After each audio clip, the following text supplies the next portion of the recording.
열왕기하 4장. 어느 날 한 과부가 엘리사에게 와서 이렇게 호소하였다. 저의 남편은 죽었습니다. 선생님도 아시겠지만 그 사람은 여호와를 잘 섬기는 예언자의 생도였습니다. 그가 죽기 전에 돈을 좀 빌려 쓴 것이 있는데 돈을 갚지 않는다고 빚쟁이가 와서 내 아들 둘을 데리고 가종으로 삼겠다고 합니다. 내가 당신을 위해 어떻게 하면 좋겠소? 당신의 집에 무엇이 있는지 말해보시오. 저희 집에는 작은 기름 한 병 외에 아무것도 없습니다. 당신은 이웃집에 가서 빈 그릇을 빌려오시오. 되도록 많은 그릇을 빌려와 당신의 두 아들과 함께 집 안으로 들어가서 문을 닫고 그 모든 그릇에 기름을 부어 차는 대로 옮겨 놓으시오. 그래서 그 과부는 두 아들과 함께 집으로 가서 문을 닫고 자기 아들이 갖다 대는 그릇마다 기름을 따라 붓기 시작하였다. 그러자 순식간에 그 모든 그릇에 기름이 가득 차지 않겠는가. 그 과부가 자기 아들들에게 그릇을 더 가져오라고 했으나 그들은 이제 남은 그릇이 하나도 없습니다 하고 대답하였다. 그러자 흐르던 기름이 곧 멈추고 말았다. 그래서 그 과부가 엘리사에게 돌아가서 그 모든 일을 보고하자 엘리사는 그녀에게 당신은 그 기름을 팔아 모든 빚을 갚고 남는 돈으로 당신의 아들과 함께 생활하시오 하였다. 하루는 엘리사가 수넴으로 가자 그곳에 사는 어떤 귀부인이 그를 초대하여 식사를 대접하였다. 그 이후로 엘리사는 수넴에 갈 때마다 그 여자의 집에 가서 식사하였다. 어느 날 그 여자가 자기 남편에게 이렇게 말하였다. 나는 우리 집에 와서 가끔 식사하는 이 사람이 거룩한 하나님의 사람이라고 생각합니다. 옥상에 작은 방 하나를 만들어 침대와 탁자와 의자와 등을 들여놓고 그가 올 때마다 쉬어가게 합시다. 하루는 엘리사가 수넴에 와서 자기 방으로 들어가 쉬고 있다가 사원 게하시에게 수넴 여자를 불러오라고 하였다. 그녀가 오자 엘리사가 게하시에게 말하였다. 너는 이처럼 우리를 정성껏 대접하는 저 부인에게 우리가 대신 무엇을 해주었으면 좋겠는지 물어보아라. 그리고 왕이나 군사령관에게 부탁할 일이 있으면 내가 잘 말해주겠다고 일러주어라. 그러자 그 여자는 아닙니다. 나는 내 백성 가운데서 아무런 어려움 없이 살고 있습니다 하고 대답하였다. 그때 엘리사가 게하시에게 그러면 내가 저 부인을 위해 무엇을 해주었으면 좋겠느냐? 하고 물었다. 그러자 게하시가 이 부인은 아들이 없고 남편은 늙었습니다 하고 대답하였다. 그러자 엘리사가 그 부인을 불러들여라 하였다. 그 여자가 들어와서 문 앞에 서자 엘리사는 그녀에게 내년 이맘때에 당신은 아들을 품에 안게 될 것입니다 하고 예언하였다. 그러자 그 여자는 아닙니다, 선생님. 저를 놀리지 마십시오 하였다. 그러나 엘리사가 말한 대로 그 여자는 그 이듬해 정말 아들을 낳았다. 그 후로 그 아이는 그럭저럭 자라갔다. 어느 날 그는 밭에서 일꾼들과 함께 추수하는 자기 아버지에게 갔다가 갑자기 아이고 머리야 아이고 머리야 하고 소리를 질러댔다. 그러자 그의 아버지가 자기 사환에게 아이를 집으로 데려다 주라고 하였다. 그래서 사환은 아이를 그의 어머니에게 데려다 주었는데 그 아이는 정오까지 자기 어머니의 무릎 위에 누워 있다가 죽고 말았다. 그 어머니는 아들을 엘리사의 방으로 안고 가서 침대 위에 눕힌 다음 방문을 닫고 나와서 남편을 불러 말하였다. 하인 한 사람과 나귀 한 마리를 준비해 주세요. 내가 급히 하나님의 사람에게 갔다 오겠습니다. 어째서 오늘 가려고 하시오?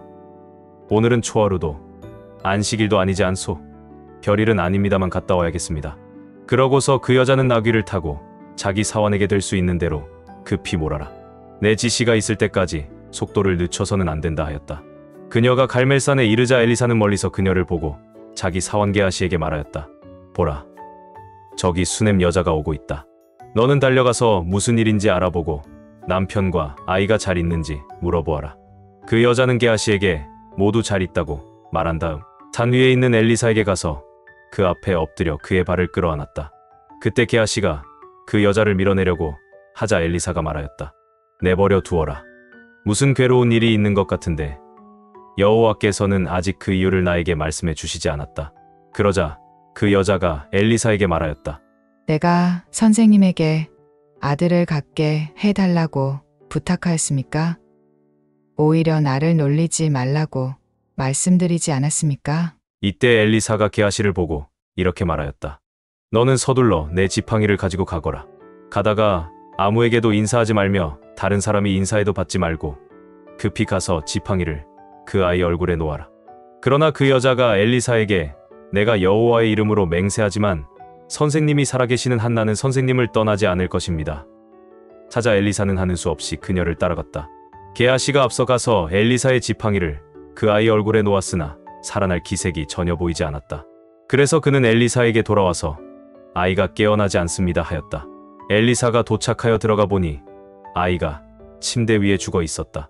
그는 문을 닫고 여호와께 기도한 다음 자기 입과 눈과 손을 그 아이의 입과 눈과 손에 맞대고 엎드렸다. 그러자 그 아이의 몸이 점점 따뜻해지기 시작하였다. 엘리사는 침대에서 내려와 방 안을 이리저리 걸어다니다가 다시 올라가서 그 아이 위에 엎드렸다. 그러자 그 아이는 재채기를 7번 하고 눈을 떴다. 그때 엘리사는 게하시를 불러 그 아이의 어머니를 데려오라고 하였다. 그녀가 들어오자 엘리사는 당신의 아들을 데려가시오 하였다. 그러자 그 여자는 엘리사의 발 앞에 엎드려 절한 다음 아들을 안고 밖으로 나갔다. 한때 온 땅에 기근이 들었을 때 엘리사는 길갈로 돌아가서 예언자의 생도들을 가르치고 있었다. 어느 날 그는 자기 사환에게 큰 솥을 걸고 생도들을 위해 국을 끓이라고 지시하였다. 그때 생도 중 한 사람이 국거리를 캐려고 들에 나갔다가 야생덩굴에서 드레를 따가지고 돌아와 국솥에 썰어 넣었으나 거기에 독소가 들어있는 것을 아무도 알지 못하였다. 그러나 예언자의 생도들이 국을 퍼다 먹다가 엘리사에게 국에 독이 들었습니다 하고 외쳤다. 그래서 엘리사가 곡식 가루를 조금 가져오게 하여 그것을 솥에 던져넣고 다시 퍼다 먹게 했더니 아무런 해가 없었다. 어느 날 바알살리사에서 어떤 사람이 처음 추수한 보리로 땅 20개를 만들고 이제 막 꺾은 곡식 이삭을 자루에 넣어가지고 와서 엘리사에게 주었다. 그러자 그는 자기 사환에게 그것을 예언자의 생도들에게 갖다 주어 먹게 하라고 지시하였다. 그러나 그 사환이 이것을 가지고 어떻게 100명을 먹일 수 있겠습니까? 하자 엘리사가 대답하였다. 가져가서 먹여라. 여호와께서는 그들이 충분히 먹고 남을 것이라고 말씀하셨다. 그래서 그는 그 음식을 가져다가 생도들에게 먹였는데 여호와의 말씀대로 그들이 다 먹고도 남았다. 디모데전서 1장. 우리 구주이신 하나님과 우리의 희망이신 그리스도 예수님의 명령으로 그리스도 예수님의 사도가 된 나 바울은 나의 참된 믿음의 아들 디모데에게 하나님 아버지와 우리 주 그리스도 예수님의 은혜와 자비와 평안이 함께하기를 기도합니다. 내가 마케도냐로 갈 때 부탁한 대로 그대는 에베소에 머물면서 누구든지 다른 교훈을 가르치지 못하게 하오. 진화나 끝없는 족보 이야기에 집착하지 못하게 하시오. 그런 것은 무가치한 변론만 일으킬 뿐 믿음으로 구원을 받는 하나님의 계획을 아는 데는 아무런 도움을 주지 못합니다. 그러나 나의 부탁은 성도들이 깨끗한 마음과 선한 양심과 거짓이 없는 믿음에서 나오는 사랑으로 생활하게 하라는 것입니다. 그러나 어떤 사람들은 이런 생활에서 떠나 쓸데없는 토론만 일삼고 있습니다. 그들은 율법의 선생이 되고 싶어 하지만 자기들이 말하며 주장하는 것조차 깨닫지 못하고 있습니다. 우리가 아는 대로 사람이 율법을 올바르게 사용한다면 그것은 좋은 것입니다. 그러나 율법은 의로운 사람을 위해 있는 것이 아니라 법을 어긴 사람, 거역하는 사람, 경건치 않은 사람, 죄인, 거룩하지 않은 사람, 하나님을 모독하는 사람, 부모를 죽이는 사람, 살인자, 음행하는 사람, 동성연애하는 사람, 유괴범, 거짓말쟁이, 거짓 증언자, 그 밖에 건전한 교훈을 반대하는 사람을 위해 있는 것입니다. 이 건전한 교훈은 복되신 하나님의 영광스러운 기쁜 소식에 근거한 것이며 나는 이것을 전하는 일을 맡은 사람입니다. 나에게 힘을 주신 우리 주 그리스도 예수님께 내가 감사하는 것은 나를 충성스러운 사람으로 여겨 나에게 직분을 맡겨주셨기 때문입니다. 내가 전에는 하나님을 모독하고 성도들을 핍박하던 난폭한 사람이었으나 믿지 않을 때에 모르고 한 짓임으로 하나님께서는 나를 불쌍히 여겨주셨습니다. 우리 주님의 은혜가 그리스도 예수님 안에 있는 믿음과 사랑과 함께 나에게 풍성하게 넘쳤습니다. 여기에 모든 사람이 받아들여도 좋은 믿을 만한 말이 있습니다. 그리스도 예수님이 죄인들을 구원하시려고 세상에 오셨다는 것이 바로 그것입니다. 나는 죄인 중에서도 두목입니다. 그런데도 하나님은 나를 불쌍히 여겨주셨습니다. 그것은 예수 그리스도께서 나에게 철저하게 참으시는 인내를 보이심으로 후에 주님을 믿어 영원한 생명을 얻을 사람들에게 본보기로 삼기 위한 것입니다. 영원한 왕이시며 죽지 않고 보이지 않는 오직 한 분이신 하나님께 길이길이 존귀와 영광을 돌립시다. 아멘. 믿음의 아들 디모데여, 내가 전에 그대에 관해 말한 예언에 따라 이것을 명령합니다.